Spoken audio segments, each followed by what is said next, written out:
We are approaching 10:30. It is 10:30, so let's get started. Good morning, everyone. Thanks for joining our webinar, where today we're focusing on preparing for your employees to return to work. I'm Hayley Murfitt. I'm the Director of Sales at Neves and Neat. And today I'm delighted to be joined by three expert panelists. We have got Di Wright, who is from Anglia Wright Advice. We have Anthony Sutton from Cream HR. And we have Hannah Guy from Camus Financial. Good morning, everyone. Morning. Morning. Are we all good this morning? Thank you, very much so. Fabulous. Excellent. So today we will be diving right into ways that you can be preparing for your employees to return to work. And obviously this is a very important topic and one that many businesses will be facing right now. So we have Di with us from a health and safety perspective. We have Anthony with us from a HR perspective. And Hannah's going to be giving us a real life scenario from her experience of having their employees return to work over at Camus, how she's done it or how they have done it collectively as a business, and what tips she can offer you in terms of when your employees are returning. So really excited to have everyone with us today, and let's dive straight in if we can. Di, I wanted to start with you if that's okay. Of course. I wondered if we could just have a quick overview in terms of how you've been finding the business that you've had in terms of your business. Have you been exceptionally busy at the moment with companies wanting to get you to do their health and safety advice? I have indeed. I think one of the biggest concerns has been, what do they need to do legally to make sure that they comply with the sort of the raft of knowledge that's out there. And also to in fact, you know, the concern is how can they do it safely? I know, for example, as I said in the intro, I was very quiet at the beginning when everybody was sort of, suddenly Monday morning and nobody was coming to work. Yeah. And I think there was a complete shutdown and everybody, was quite sort of stunned as to what that actually meant. I mean, I know there were certain companies still able to operate and were doing so. But then gradually, as the sort of the guidance has started to move forward and to change a little bit, people have begun to realise that they need to think about, when they do come to work, what do they need to do? Yeah. For example, I mean, you gave me a very useful steer. I don't know how far you want me to go in this sort of process. Yeah, I was just thinking actually, if you could kind of do a brief intro as to what you offer companies. We'll go around everybody, do an intro, then we'll dive in more into the specifics. Lovely, thank you. Well, what I've been mostly doing for my clients at the moment is doing COVID risk assessments for them so that they can sort out what the arrangements actually are. I've been to a couple of companies, very socially distanced, I would add, which have basically been still closed. I actually did a club again, so they were concerned about opening. I did an office supplies company in terms of actually physically looking around the building and deciding where we could sort of introduce various ways, to stop them having to meet those pinch points where people might not be able to socially distance. But it's been across a raft. There are other people that you might not have thought of, like installation engineers, who go in and normally would be installing or maintaining existing sort of fire alarm systems or intruder alarm systems. So it's not just the physical in the actual workplace, but it's thinking about what they have to do on behalf of work. Brilliant. Yeah, that is a really how they're going to travel around. Yeah. Okay, perfect. Thank you. Anthony, over to you. Can you give our listeners today a bit of an overview of what you offer? Absolutely. I run a business consultancy called Cream HR, and we help businesses with their people. In a nutshell, we consider that people are the most important part of any business, and even in the world of AI, it's still about the people behind the scenes. They make the difference, and we're about helping business people make better decisions about their people. And in terms of being busy during COVID, from absolutely day one, We locked down before lockdown. I think we could see it coming. So from a personal point of view, I'm quite proud of the fact that we sent everyone home about a week and a half early. And we've been busy all the time because obviously you're in an environment where the law is being made up on the hoof.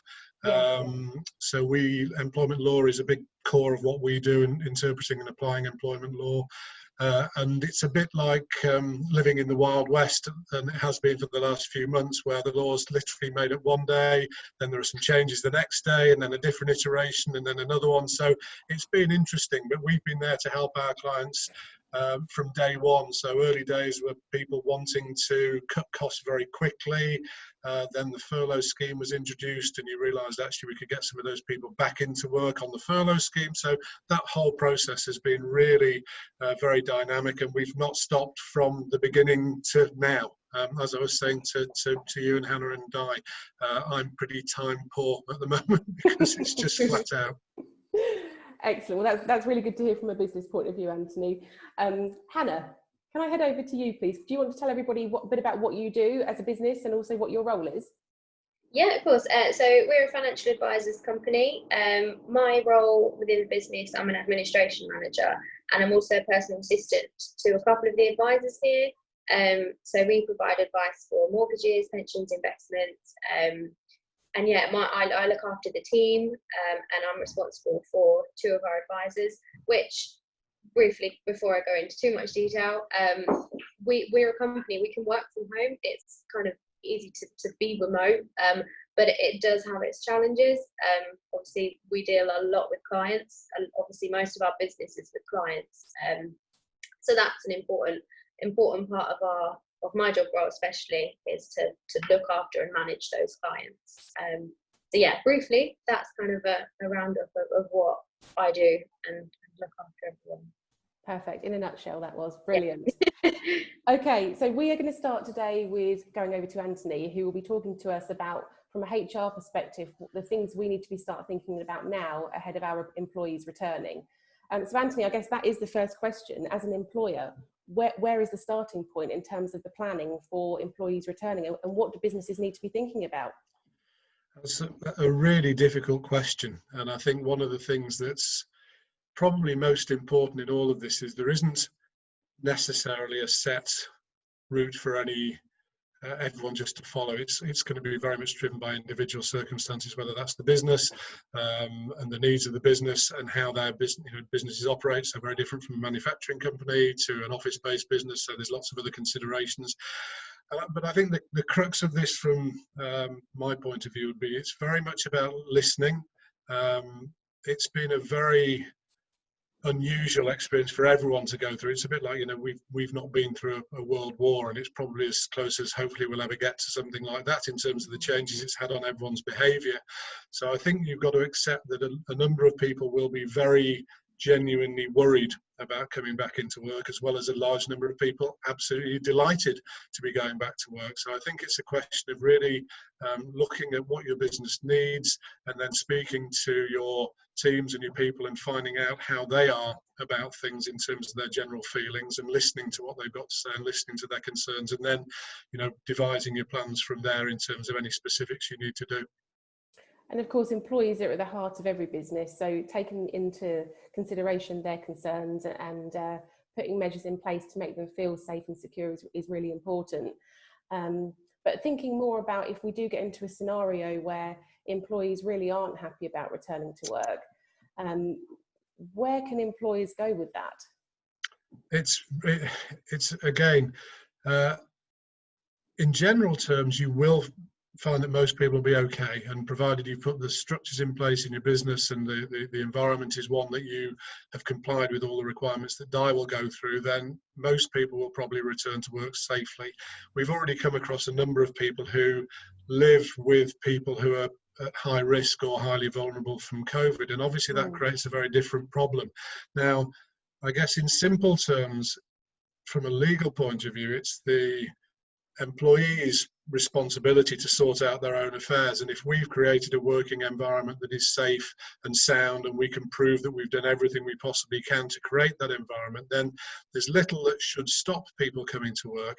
But I put a caveat on that. I think in general terms, that would be the rule of thumb. If someone doesn't turn up to work and they haven't got an acceptable reason, it's clearly a matter that you'd normally take down some sort of disciplinary route after you've spoken to them to try and get to the bottom of it.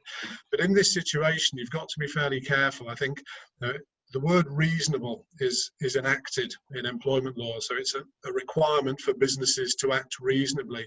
And if I was living at home with someone who is vulnerable, then obviously if I have genuine concerns that simply my journey to work might put me at higher risk of picking up COVID, which I could then take home, then it's important to consider all those factors. So again, I'm going to sound really repetitive, but it is about dealing with the individual each time and looking at their specific circumstances. We have done a few of these and dealt with a few of these already. I guess there's a couple of routes that employers can take. If someone genuinely has a problem and is worried about someone at home, it is feasible for them to effectively get signed off sick on that basis. It is possible for us to say, well, you need to find us the proof or the evidence to support that. So whether that's going to their GP or the person's GP to get some sort of confirmation that the situation is a real one and you are living at home with someone who is at high risk. Again, the caveat on it is that it is still that individual's responsibility. It's possible for someone to be out all day and then go home and self-isolate and sort themselves out in their own domestic situation. So it's take each case in turn.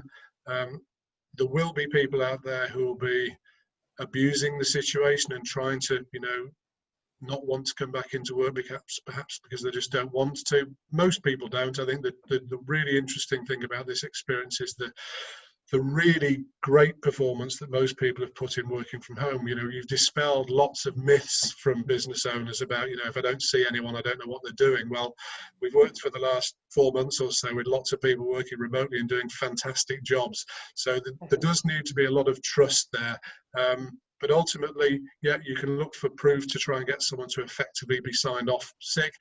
If you feel you're dealing with someone who simply is refusing a reasonable instruction, then again, you can take a firmer line on that, but I'd be pretty guarded about it. I don't think, that's again, it comes down to the individual situations, but you've got to try and act as reasonably as you can. And if someone is genuinely concerned, then you need to take that into consideration and perhaps look at workarounds for them if there's anything you can do. Yeah. And I definitely think that the general feel amongst employers that I've been speaking to is that actually things might change from them, from this short-term solution of remote working into more of a long-term pattern. And Hannah, Guy, have you had any experience of this kind of becoming a new normal for the clients or businesses that you deal with? What, for working from home? Yes. I think there is, not specific from my clients. Some have elected that they are just going to stay working from home anyway until, September, October time, until we really see how things are going on. Interesting as an aside, I have a brother who lives in Germany, in Munich, where, obviously there's been a much lower incidence of, and certainly much lower death rates. But yes, their company has elected entirely to stay, just to stay off until September. Right. But I think there is, as Anthony says, I think it has challenged the view that really you must be in the office. If you're going to work efficiently, you've got to be working in the office. I think people are very much beginning to think, well, actually, that may not necessarily be the case. In fact, it may be more effective, even if they do a shorter day, so that the commute isn't such a nightmare, for example, shorter day in the office rather. Yes, and some would say it's been a real success. Productivity has stayed at the same or has increased, and people have enjoyed the trust element of being there. That people have to trust their employees to do a good job, and that they'll be doing the same in the office as they would be at home.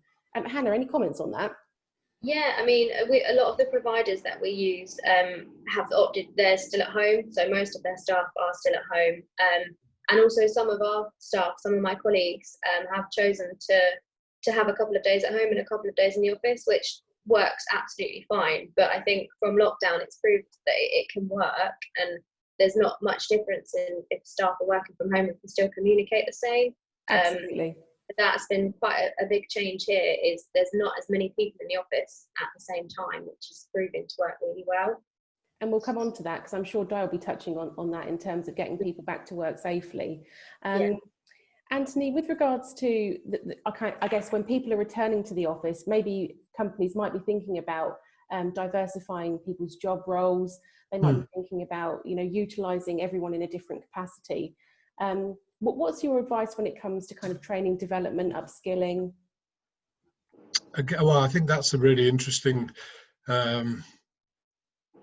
a part of this process. One of the things, I'm not going to pitch for business, but one of the things we do a lot of work in training, and actually everything that we do is about creating a really agile workforce and a very adaptable workforce. If you look at where we are now, not only have you got COVID, you've got Brexit. We've got a massive change coming up in that regard. We've got obviously lots of change in tech. So what we're experiencing now, and just going back to your last point, we've certainly come across a lot of clients who have downsized and have really come up with creative ways of people working from home. So I think the people you have, it's really imperative that you do try and help them develop the tools and the mindset and the skills to be able to be adaptable. It does come back to that same thing. It's fascinating, this idea that we often would see people refusing flexible working requests in the past, where people say, I just don't want someone to do it, I want them to be in the office. And actually, there's a great, employment contracts are based on implied trust between both parties. It has to be there. And what's really proven incredibly powerful here is that trust that people have done really well. And we've seen people apply for working patterns that will be something like, I'll work from 6 till 9, and then I'll do the kids, and then I'll work from this period in the afternoon and that time later in the evening. So people have come up with some really creative ideas, which if you think about it, you've actually got a pool of talent that possibly might be able to work more than it has done for a long time. But training is massively important. Things have changed, customers have changed, customers' requirements have changed. So again, depends on the business. If you're in certain areas of retail, I would imagine there's a lot of reticence of some people going into retail environments. So it may well be that you've really got to make sure that you don't miss those opportunities when someone comes in to see you, and you make the most of that actual relationship and you respect people's worries about distancing. But it is really an opportunity to invest some time and money in upskilling people to be ready for the new normal, if you like. Absolutely. No, that's a really good point there. I guess in terms of the other side of things, where people might not necessarily be returning to work, and there might have been some redundancies, and obviously the furlough scheme's still going on. Yep. Are there any pointers you can offer in terms of redundancies or alternative options if companies are not able to take their employees back within the flexible furlough scheme? Is there any kind of contract variations that could happen there?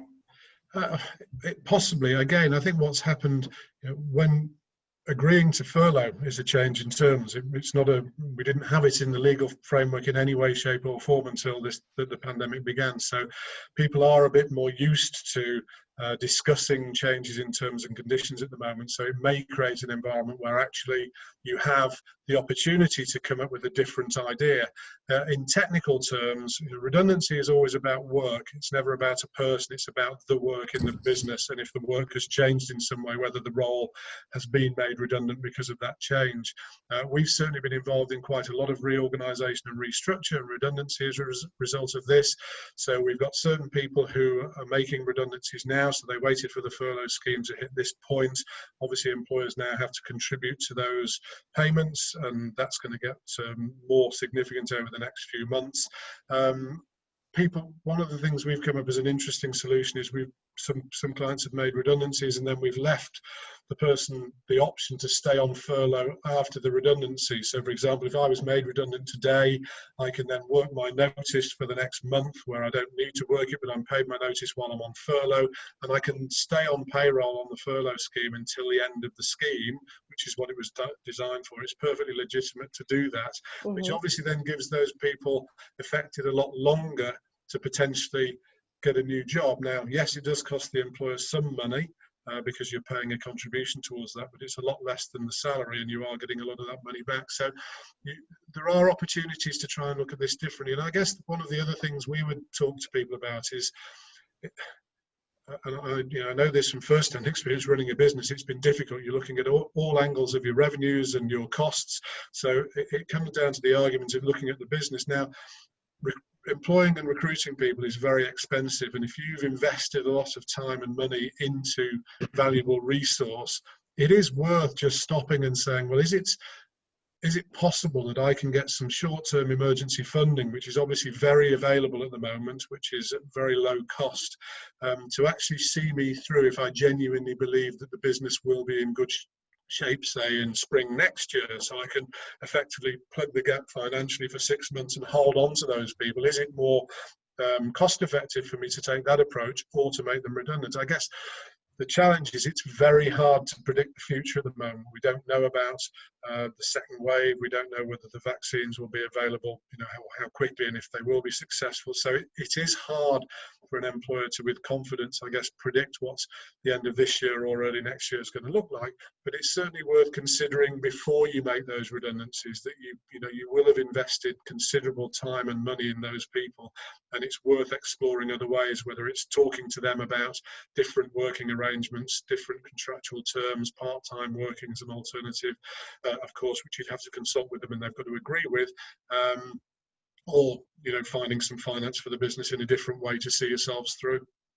Yeah, absolutely. I think that in terms of the redundancies that have been happening, it is a really difficult decision for businesses to be making, and I'm sure one that they wouldn't be doing if they had the choice. But hopefully there are some other options, like you said, and the flexible furlough scheme has offered such a huge range of flexibility in terms of the rules and regulations around it, that hopefully this will enable employers to bring back people gradually as opposed to making those decisions. Yeah, and I think in some ways the furlough scheme has been a godsend for lots of people, businesses and employees alike. It's been a real saviour. I think one of the criticisms to begin with was the lack of flexibility in it. And I think a lot of people were saying, well, I need someone in 2 days a week, but I can't do it. So it became quite a challenge for businesses to almost rotate staff in a different way. I think the flexibility in the new version of the scheme is a real godsend. And I know a lot of our clients are using that well, so that you are being able to reasonably assess the volume of work that is coming in and being able to bring back people at different levels. So hopefully if business improves and returns to a bit more normality in the next few months, we'll see a slowdown in the redundancies as well. But the counter to that is there are also a lot of new jobs being created.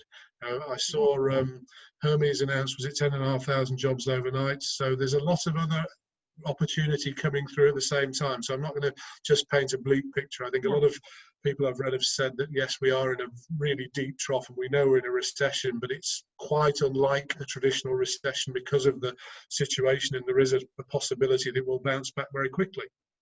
Yeah, that's really good. So I guess from a strategy point of view, if we've got people listening today that are in HR, what kind of strategy planning needs to be happening right now? Obviously this is going to be very business specific, but as a general rule of thumb, what kind of strategy do people need to be looking at? And also, is there any new legislation coming up that HR professionals need to be aware of? In terms of legislation, there's nothing that we're aware of, particularly in the wings, but this has been very, very much done on the hoof, so anything could be brought out at short notice. I mean, in the mini budget, we've obviously got the opportunity for people to be given £1,000 per employee to keep them on the payroll for a period of time. Now, there haven't been any further details about that scheme. I actually was looking for it yesterday to see if there had been any detail put in how to apply and how it will actually work, but there hasn't. And there is no new legislation that we're aware of. And actually, one of the things that we were quite conscious of before lockdown, before COVID, was that with Brexit, it's likely to be a little while before there are any significant changes in employment legislation. There are so many other areas of legislation that will need to be done first. So we weren't really expecting a great deal of significant change coming up. So from that point of view, you're in an environment where, apart from the pandemic, you're on a reasonably familiar environment in terms of employment law and employment rights. I guess in terms of any planning, the starting point would be what is it you're looking to achieve? Why are you looking to achieve that? And then creating the various scenarios that you might face in terms of, I guess, from an economics point of view, best scenario, likely scenario, worst case scenario sort of approach. So you've got a good span of what will happen if, this is our revenue, or if this is where we move into, because there are lots of opportunities.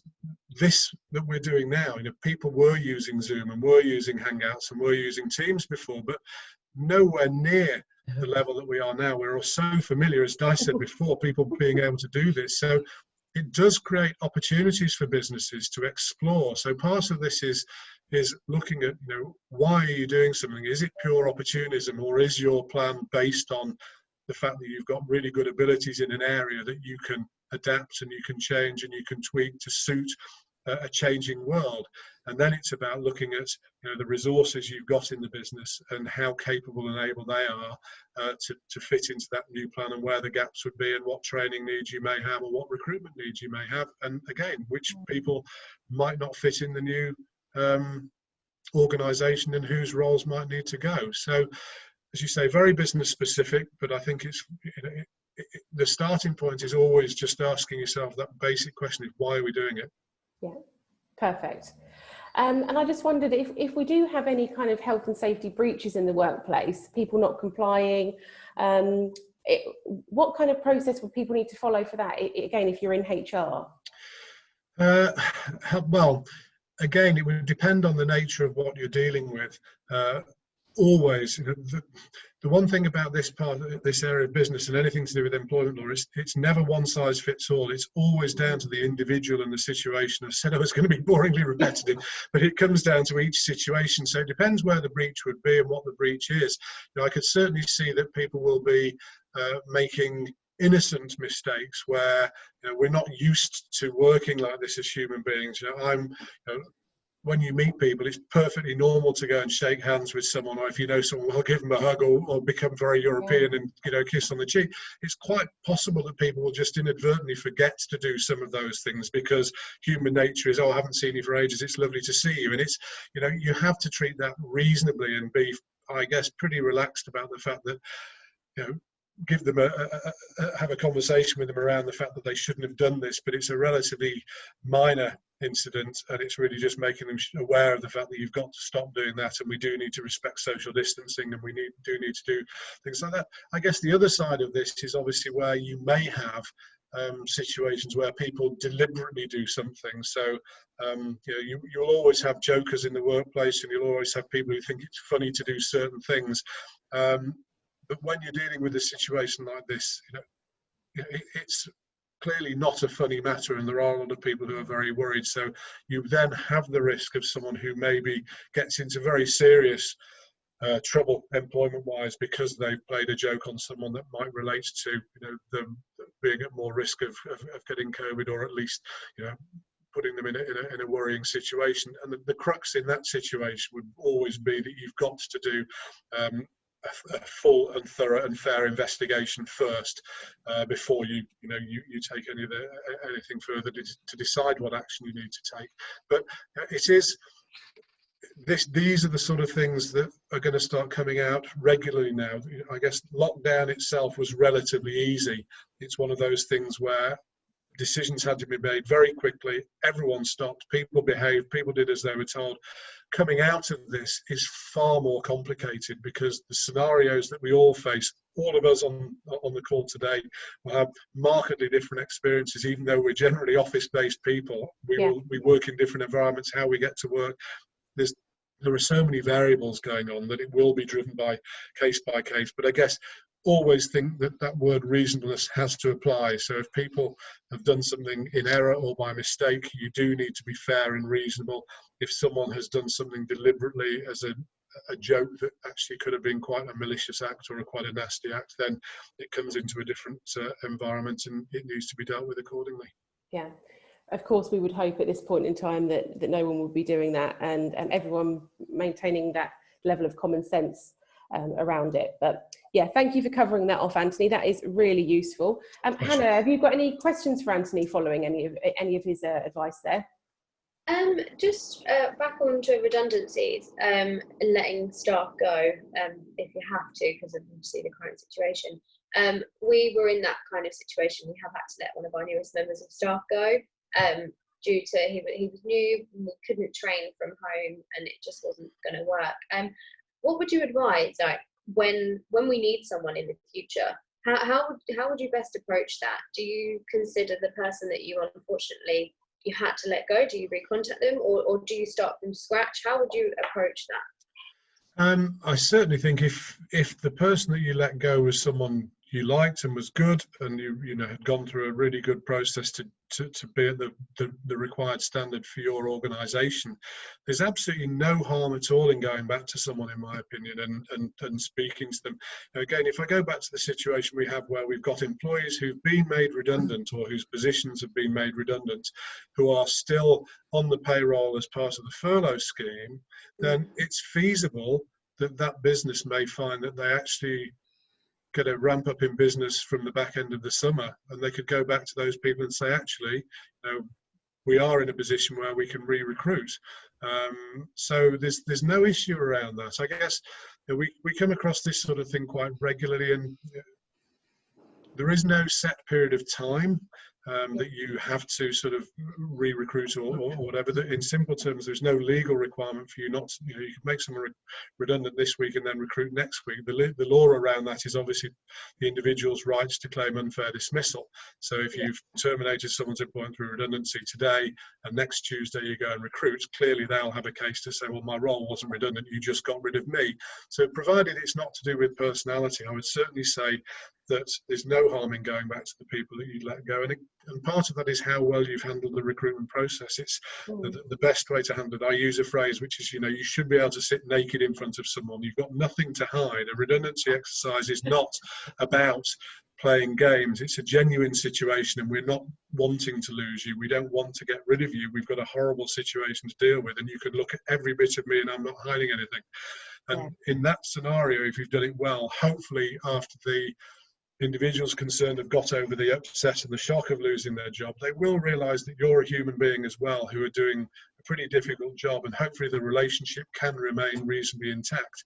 I guess the other side of that is also in any recruitment situation, if that person's gone, then it's making sure you have a good process and structure in place to recruit the right person and to check that they're the right person for you, because again, there will be a lot of really good talent on the job market soon because of the coronavirus and because of redundancy. So you know, there will be some really talented people, and I think actually the interesting one is the real area of concern, I think, for everyone is probably the younger generation at the moment, because your example, Hannah, is perfect. Someone who's relatively new.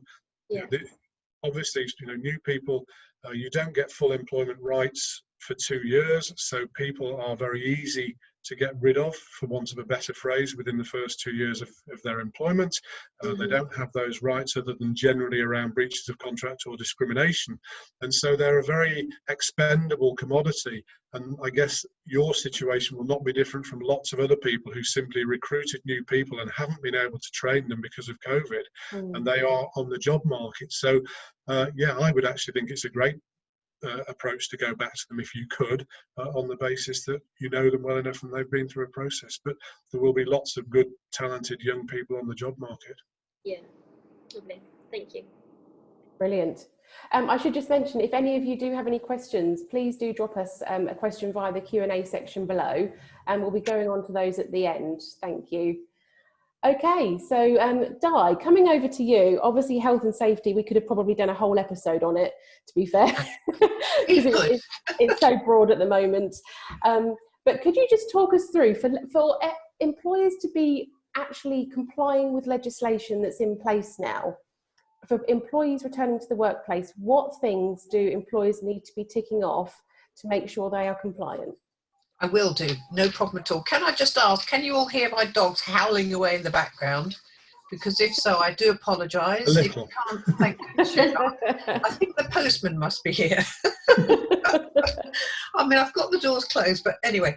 So legally compliant, what do they need to do? Well, very definitely what you need to do is to have that written COVID-19 risk assessment, which is going to lay out all the sort of, look at what all the concerns are, where are the dangers, if you like, and then actually what are you going to do about them. So it's a really important process. It's been written very clearly into the government guidelines that this must be done. And there is lots and lots of help out there, and just I'm sure Hayley will say, but I have pulled together quite a few of the most sensible links that would be useful. So anybody who wants them, I think Hayley said she's going to make them available, so don't panic, because it's there.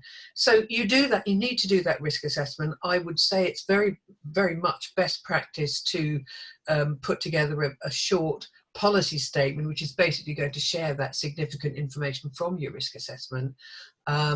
The guidelines also say that you have to have a signed and dated COVID-19 compliant poster to have up and displayed in your workplace. I think this is partly to reassure your employees, but I think it's also meant to reassure anybody coming to the building, to the premises, that you've actually done it.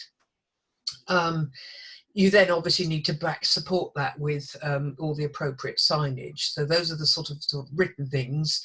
But going a little bit further onto that, you need your track and trace records, which I believe have to be kept for at least 3 weeks in case somebody does in fact develop symptoms. This is a really good time to make sure you've got up-to-date contact details for your employees in case you need to get in touch with them quickly.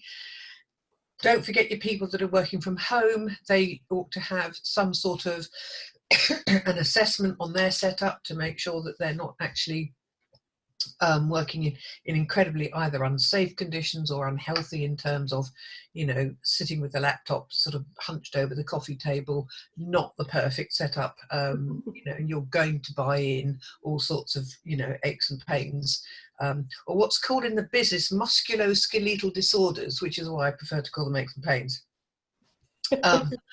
And then obviously what's also important is you need up-to-date service records for any of your systems, for example, like your air conditionings, your fire systems, all those sorts of things. And finally, I would suggest a COVID-19 first aid poster to give guidance for first aiders about how they're going to approach administering first aid with the new threat or the relatively new threat of COVID-19.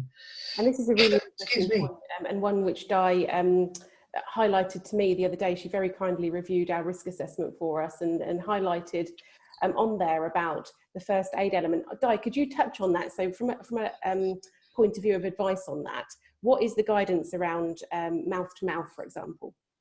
Right, well, there isn't any. I mean, don't do it. Is the guidance in short. The St John's Innovation Centre, St John's ambulance service, they have pointed to it, but there's also, I think the guru is the UK Resuscitation Council, who have basically said that there should be no mouth-to-mouth resuscitation under these circumstances. It should be chest compressions only, that the first aider themselves should be wearing a face mask and that they should be wearing gloves. The patient should cover their mouth and nose with a cloth while you're administering the chest compressions. That's it in a nutshell, really, just to make sure that you're not putting yourselves at risk by providing them with it's sad because I think there might potentially be more loss of life as a result of that. But it's again, first aiders, their first responsibility is towards themselves to make sure that they don't put themselves into a situation. Okay, great. What kind of common concerns have you had from your clients in terms of either completing the risk assessment, getting the actual equipment in place? Has there been any sourcing issues in terms of getting supply, or is supply pretty good right now from what you've found? It's getting better. It's getting much better. I mean, it was very hard to get hold of hand sanitizer at one point, and it's still not, falling off the shelves in the way it was. But certainly the suppliers that I'm aware of, they're all being extremely innovative about creating or sourcing automatic dispensers, for example, so you haven't actually got to touch them in order to get the sanitizer out. So I think the supplies of them is getting much better. The concerns that I've seen is, yes, I mean, there is a real concern about the risk assessment. It's quite hard sometimes to know how to approach it because there's so much information out there that it's quite hard to know where to start. But you know what, you just start at the beginning. You just think, well, okay, what are the problems? Who's going to be at risk, and what can we do about it? That is, and then we make sure, how do we make sure it's actually working, what we put in place. So that's actually it.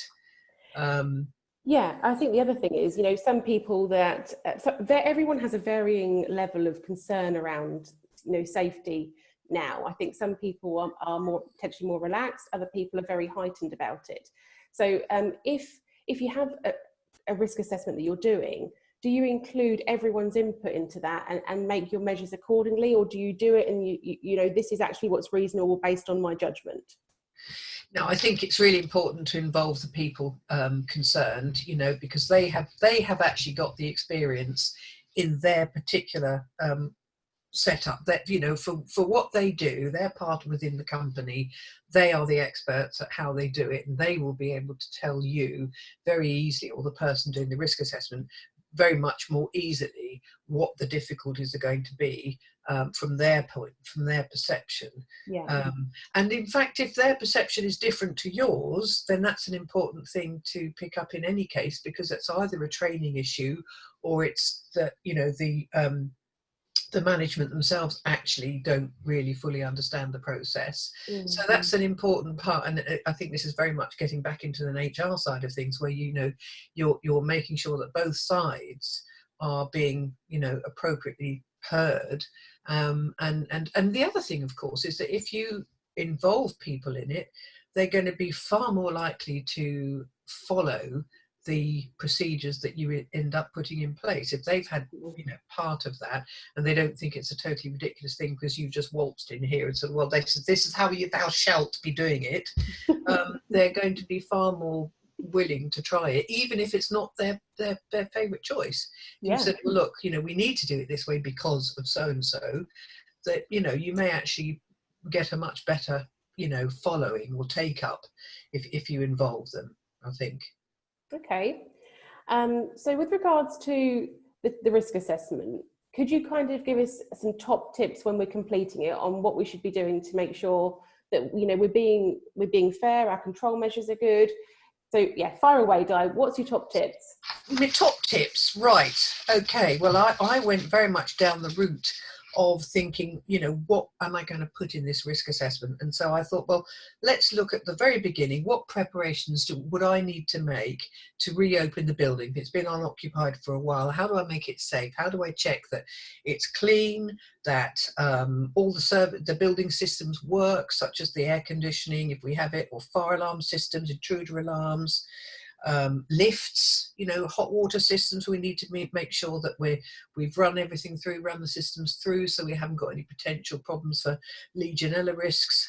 So flushing toilets, running taps. Have we got enough stock in for cleaning and sanitizing? Then we need to think about who's coming back to work. Who are they? Have we got any people that are either in the vulnerable or were in the shielding category, which obviously is sort of by and large coming to an end in terms of their permanently staying at home.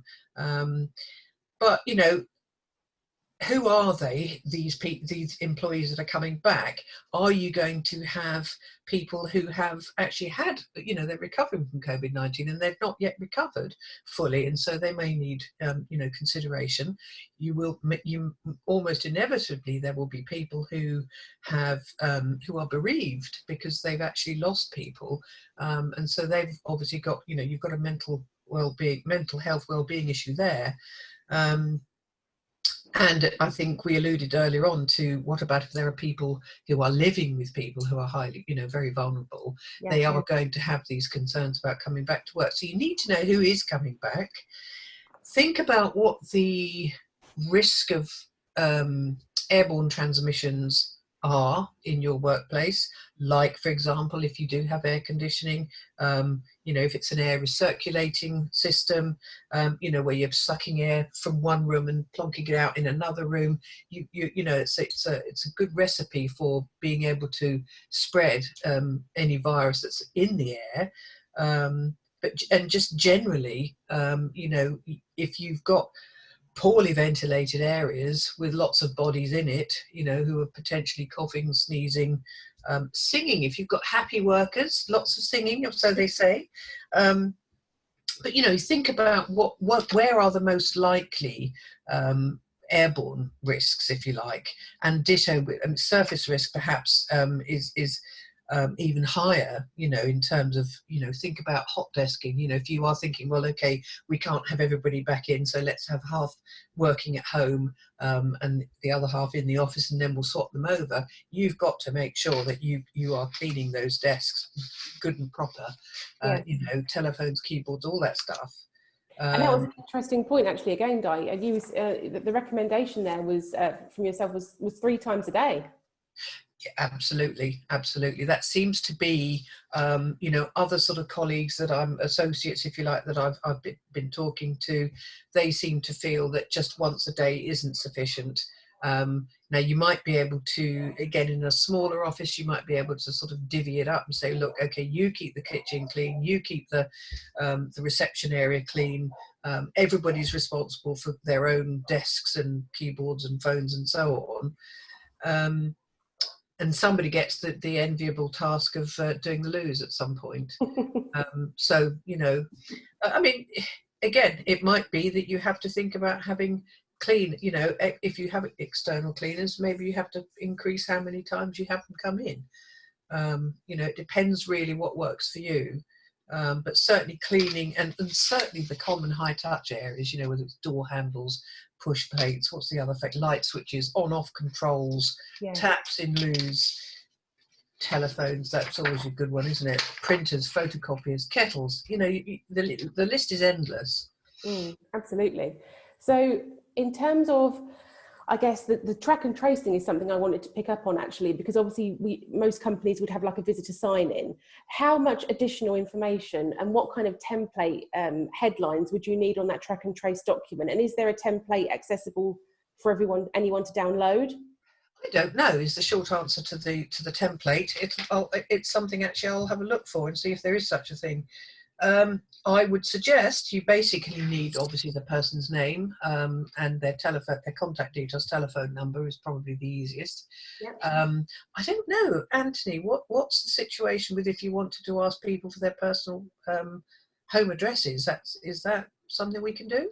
You could certainly do it. There wouldn't be any issue around it. It's where it comes into, because I'm guessing we're getting into GDPR and personal data, is that's what I was kind of thinking. The reason for you needing that information. Well, you've got a very clear reason for wanting to have someone's personal information, that we need to follow track and trace procedures, so we've got to collect information on people.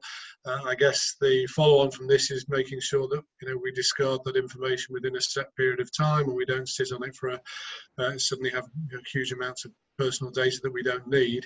But there is a requirement that we need that information, so you can comfortably ask for it.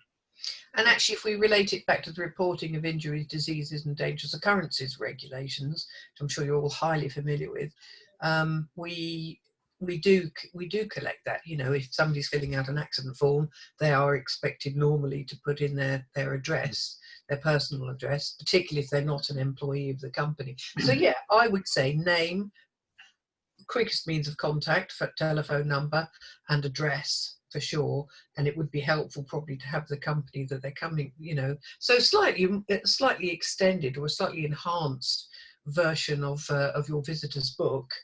I would suggest that you collect that information, or that say the right person, whether it's a receptionist or the contact within the company, because again, you don't really want to be sharing pens and around. So if you can make it a contactless kind of track and trace record, that would be good. And as Anthony says, it needs to be kept for a specific length of time. I believe it is 3 weeks, is what it says in the guidance, and then you should discard it.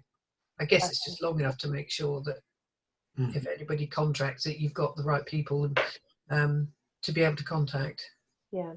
And moving on to if someone actually gets symptoms that develop in the workplace, obviously the advice is to go home immediately. But is there anything else that the employer would need to do in terms of, obviously there'd have to be a deep clean, and what's the overall procedure there, Di? Right, and as you say, yes, they need to go home, report this immediately to their manager, go home straight away, touching as little as possible on the way out, basically, and then they need to go home, contact the test, track and trace service, and then follow the guidance that they're given. I mean, now obviously everybody's entitled to a test if they have symptoms, and whether it's they go to a test centre or whether they wait for a home kit to be sent to them. And again, there are contact numbers. I believe it's 119 for if you're telephoning, or do it via the NHS UK.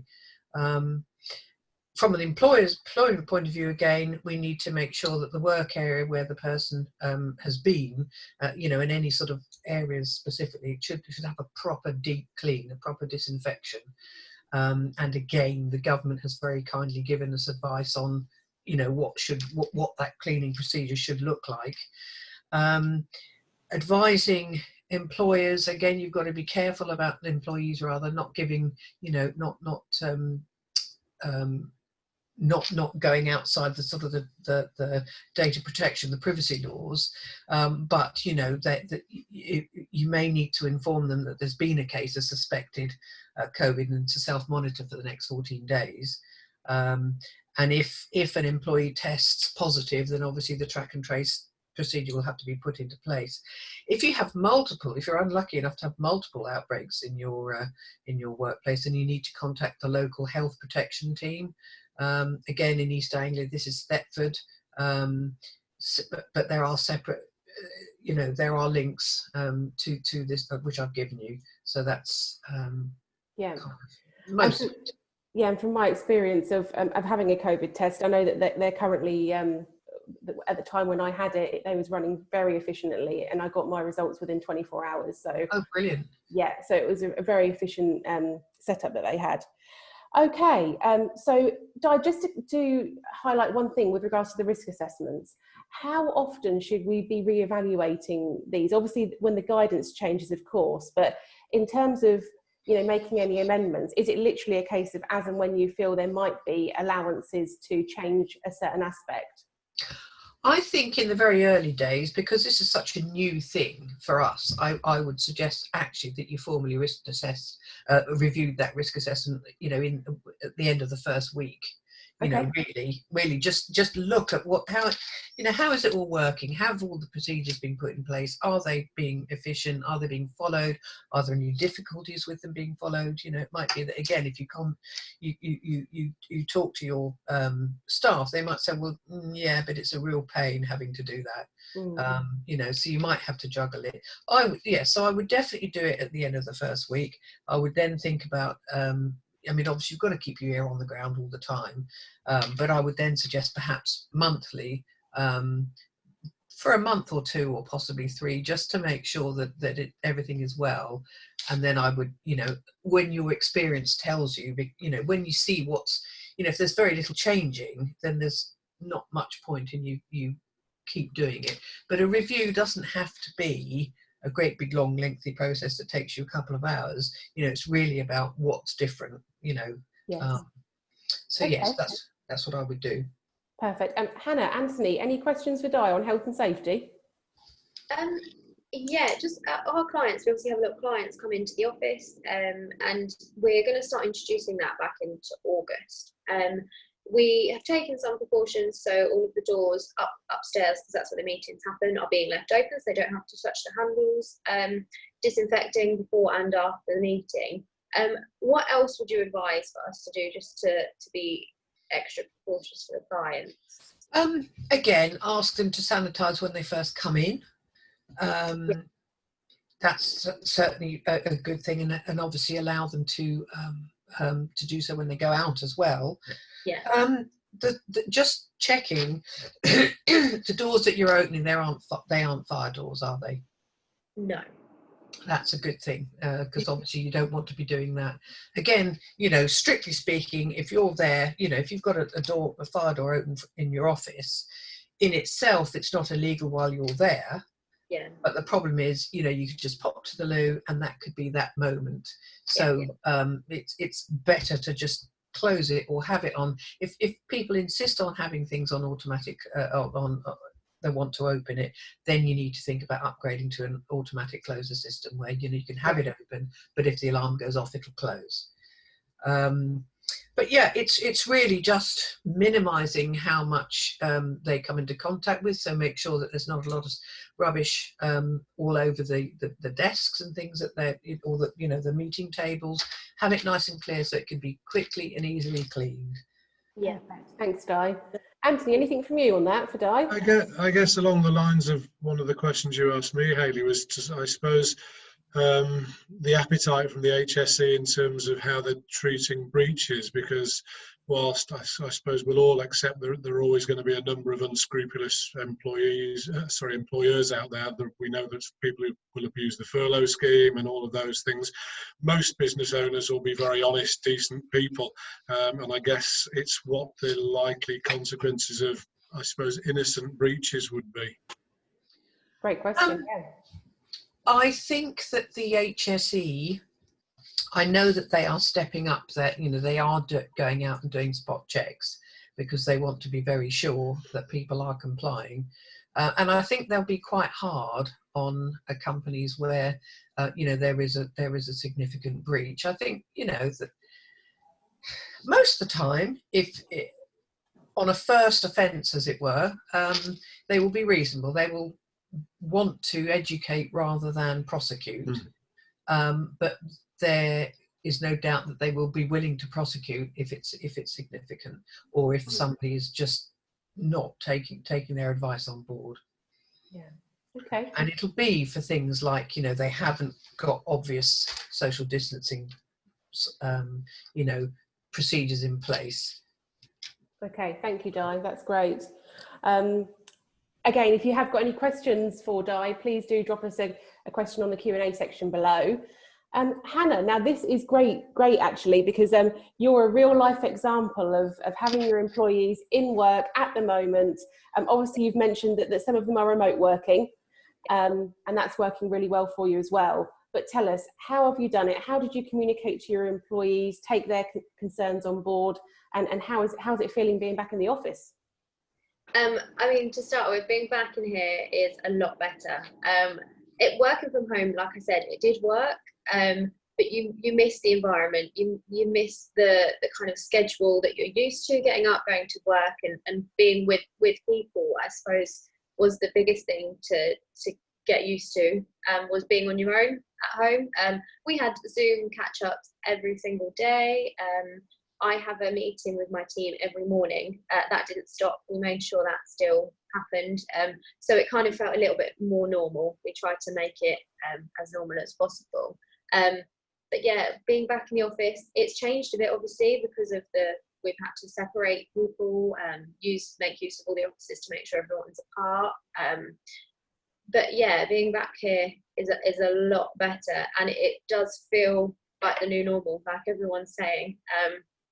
Which is good. You get used to it, but yeah, it's lovely to be back into a routine, definitely. So you mentioned about your meeting room upstairs, but what other health and safety precautions have you guys got in place to ensure you've got a safe workplace for the team?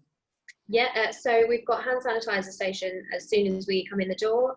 We've introduced signs, so anyone from the outside coming in has to wash their hands. So we've got a sign to introduce that, and also us, as soon as we come into the office, to wash our hands. If we go outside for lunch and come back in, exactly the same.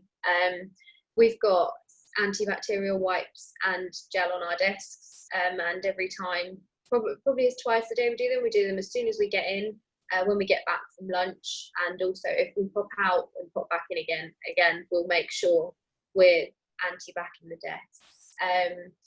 Trying to, the 2 metre distancing is obviously, we've got quite a big office for not many people. So we're normally all sat in the same room on our 4 desks, but everyone has been separated into their own offices now, which is a massive change, but it's brilliant because we don't go 2 metres near each other pretty much. So that has been brilliant. We're quite lucky in that respect. And also the photocopier and the printer. Again, we've got some wipes at that station, so as soon as anyone's used it, it's to be wiped down, so the next person we're not spreading germs that way. Yeah, any obviously meetings are still held over Zoom or over the phone in the office, just to avoid that contact. Yeah, and I think the other thing is whether people are actually happy to come into workplaces, like your visitors, for example. You know, are you seeing much of an interest there in actual coming in, or is it more of a virtual presence that they're wanting? Some of our clients are quite happy to stay on Zoom. I think it's just a peace of mind thing. They're happy to stay that way. We have got a couple of clients that can't wait to come back into the office to see us, which are booked in for August. They understand, they're happy to have waited that long as well. But kind of third parties like the cleaner and people like that coming into the office, they all stick to the procedure: wash their hands, use gel. But they seem more than happy to come in and find everyone naturally does keep their distance from you. So yeah, I mean, you see a bit of both. A lot of our clients are preferring to stay virtual on Zoom. You do have the odd couple that would like to come in though. Yeah. And have you had any kind of frustrations or concerns with regards to getting your employees back, either from a HR angle or a health and safety angle? And did you want to share any of those with us? I myself was a bit concerned. Smooth sailing. Okay. Yeah, me and myself and another colleague were quite concerned about coming back. I think because having 3 or 4 months working from home was the new normal. It was a bit daunting coming into a different space because we hadn't been out anywhere. Nobody had, and we weren't sure how it was going to work. Obviously, I was putting in all the procedures in place, but it was still at the back of your mind a little bit. You're a bit nervous. But the decision was, my colleague, if she didn't want to come back, she wanted to stay at home. That option was there for her. But we both came back, trialed it, gave it a week to see how we both felt. And like I said, all the procedures we put in place, everyone just felt really comfortable. That's good. So there's the flexibility from your employer there as well, in terms of, you know, the working from home option or coming into the office. Absolutely, yeah, that option was always there if you didn't feel comfortable coming back, and it was offered to us, but we tried it and it worked. It was nicer being back here, so yeah. Brilliant. Okay, so we have had a question come through, and this one actually is for Anthony. It was with regards to trusting staff working from home. So the question we've had come in is, how can you trust staff if they've previously said to you that they have only worked 2 hours a day whilst they were in the office prior to lockdown? That's a really interesting question. It raises quite a number of other issues in my head about why is that employee still with you in some ways, but or still in that situation. I guess in simple terms, it's very easy to set expectations of work and what you're expecting from someone to do. You know, there's a model we use, which is probably vaguely on the board behind it. There's sort of 4 corners of businesses that perform well, generally have 4 things that run very well. And the first one is actually clarity. And clarity relates to people really understanding what's expected of them as work, as well as, you know, the organizational structure, manager, the purpose of the business.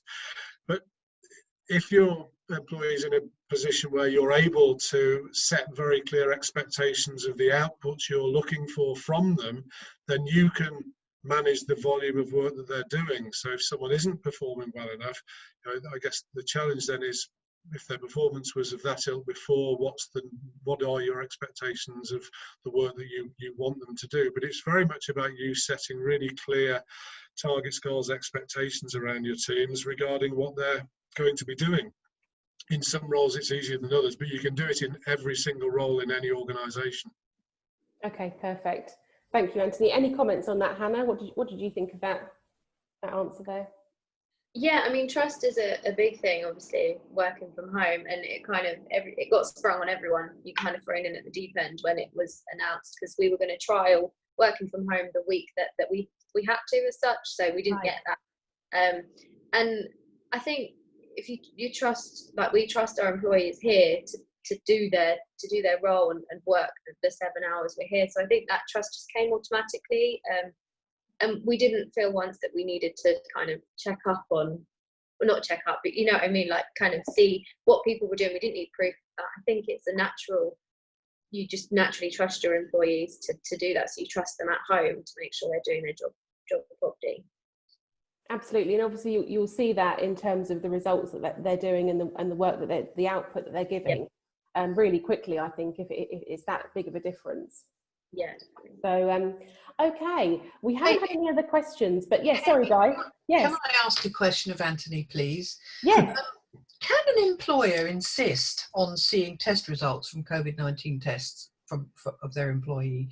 I'm presuming this was asked because it was a client of mine who actually asked. I think they had some concerns about their employee who was perhaps being reluctant to come back to work or to even discuss coming back to work because he was apparently self-isolating.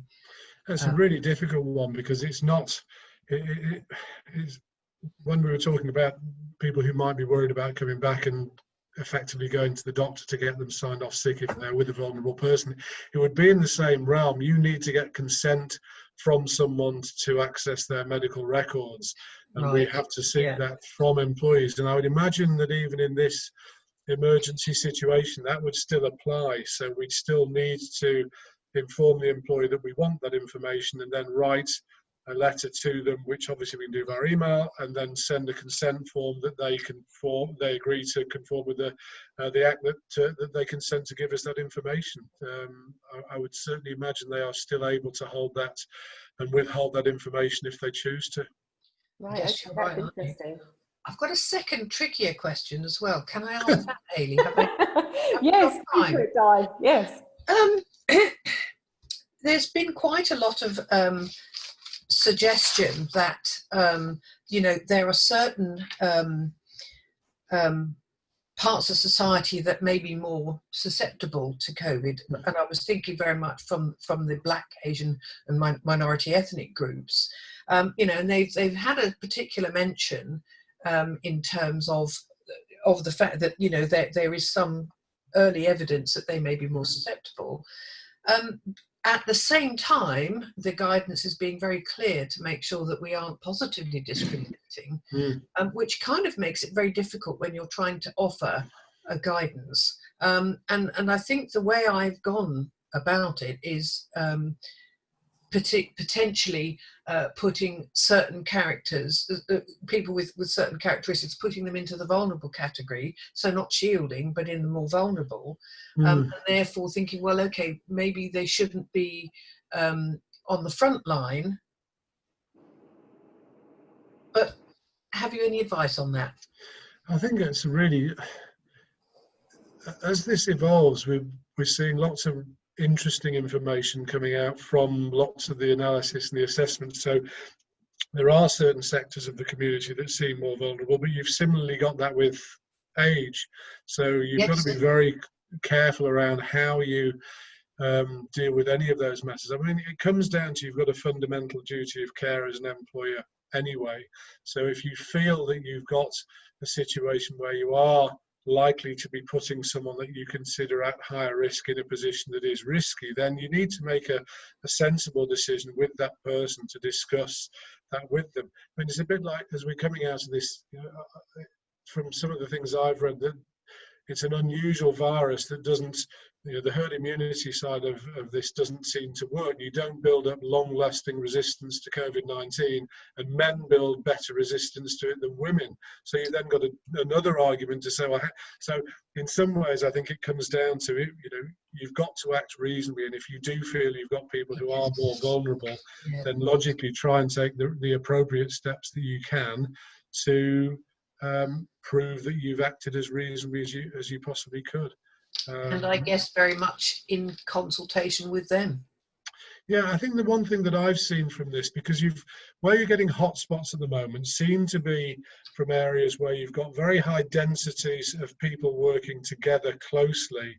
People seem to be traveling to work together in close density. So again, it was interesting that you sort of started to get these hotspots in meat packing places and food processing places, and it seemed to be starting a trend, and then it's moved to others, and it tends to just be that it's where you've got people working in close proximity. Obviously comes back to the point earlier about if someone does get symptoms, then obviously if you're in an environment where you've got working in close proximity, and again this is where the conversation around masks and things like that comes into play, you're far more likely, I guess, to spread it very quickly and get a spike in cases if you're in that working environment. Go to Hannah's environment, which is probably similar to ours. And when I came back into the office, I don't have to touch anything to get into the building. I'm the only one here. Yeah. I'm the only one in my room, and therefore I was fairly safe. So from that point of view, it's really relatively straightforward. But if I'm in a building where, we've got clients where they had to bring people back in reasonably early, and they're commuting in on the tube in London, and they were genuinely really worried about that. So, if you are aware of people being at risk, obviously you need to do as much as you can to keep the teams as far apart as possible, and to really insist on the distancing measures that we need to have in place, because otherwise I guess you are more likely to trigger that reaction, and obviously if there are people who are more vulnerable, whether it's age or ethnicity, then you've got a higher risk. Yeah. Okay, well, thank you for that, Anthony. You're out of the hot seat now, I think. I was going to ask, no, I'm not, because but there's a really weird one that occurred to me, Di, because obviously health and safety has far more draconian outcomes in terms of criminal actions against employers, and I guess there is a potential that someone could die as a result of being put into a work environment where they knowingly put people at risk because someone had COVID. I guess corporate manslaughter could still potentially be prosecuted. Golly, yes. I haven't seen anything about that yet, but you're quite right. I'm quite sure that would be a potential. It's interesting that if somebody develops COVID, it's not reportable under RIDDOR unless it's an occupational health risk, unless it's actually because, let's say they're working on a vaccine and they're working in a lab, and they then develop it, because that would obviously be because of poor management of the environment. But if you were specific, I don't know. I think that's a really good one. I think causation would be quite hard to prove. Proving where someone caught COVID would probably give the employer a get-off. But I guess there will be employers who, some of them are well known, who tend to be more, harsh Victorian-style employers who tell people what to do and put them in difficult positions. I just wondered whether that could potentially result in prosecution. I'm sure it could. I guess it could. Very much so. But yeah, I haven't seen anything about that yet. I'll keep an eye out for it. This is some very interesting points. And again, maybe this will lead on to episode 2, part 2 of this episode. But for the time being, again, if you have got any questions, we are drawing to a close, so please feel free to ask away. But in the meantime, as we are ending shortly, I wondered if I could just come to you all for a top takeaway. So something for our listeners to really be thinking about today, if possible, following our discussions. Can I start with you, Di? Yes, you can. Thank you very much. Top tip. Well, I tell you what, a funny fact, really. What I came across when I was looking up, doing a bit of research to make sure I knew what I was talking about, was, did we know that there's a legal requirement to provide or to allow visiting drivers, to use your facilities? Did you know that? Yes. No, when you emailed this to me yesterday, I was quite surprised. Do tell me more. Well, that's all I know. That's all it said in the guidance, is that they are entitled to use your facilities And so you'll need to make sure that you know, you count that in when you're assessing.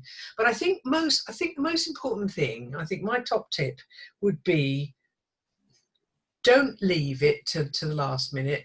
Plan it now. With, you know, make sure you've got a safe building, you've got good situations in place, that you have thought about all the activities you do. What are the typical activities that you can't keep to, you know, that you need to share? You know, if there's two doing a manual handling thing, you know, how can you make that what, you know, a one-person task, or how can you protect it? You know, there are lots and lots of good ideas out there about you know, how you can make your workplace safe. So don't panic, just think about it and do it. Hannah, over to you. I think from an employee point of view, is just to make sure you're comfortable going back into your workplace. From the concerns I had and my colleague had, I think a top tip is just to make sure you're ready and you're comfortable to be back in that workplace. And if you're not happy with some of the procedures that your employers put in place, or you need to add things, I think don't be afraid to make sure it's a safe environment, a bit like what Di just said. But yeah, from an employee point of view, just make sure you're happy and comfortable to go back to that environment before you do, so you're not worried and it affects your work, I think would be.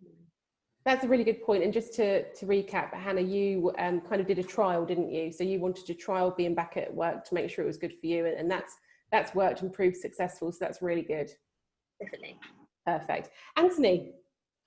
I think from my point of view, it's the engagement and involvement of your employees in what you're doing. I think, as Di said and I said earlier, it's, you know, you don't do this in isolation. This isn't, well, you should never just have that arrogance thinking that it's because you run a business or manage people that you know all the answers. You don't. And I think the more you involve and engage with your teams, and the more you listen to them, the more they will be engaged in what you're trying to achieve, and the better the results will be. So definitely work with your employees, listen to them, and take each case in turn. Perfect. Well, what a panel we have had today. Thank you so much. Your contributions are very, very valued, and I'm sure everyone's found it extremely useful. As Di mentioned earlier, she has done a very comprehensive 5-page document covering all the points she's talked about today. That will be available on our website, so please use that. It's a really handy, very well-constructed document, so thanks for that, Di. And for the time being, I will draw things to a close. I just want to thank everybody who's watched the webinars. It is our last in the series today, but hopefully we'll bring you some news with regards to future updates soon. Any lasting thoughts, everybody? No? Oh, just the HSE have got a very good risk assessment template, so do go and have a look. It'll ask a lot of sensible questions that you won't have perhaps thought of. Perfect. Well, thank you again so much for joining, and I will speak to you all soon.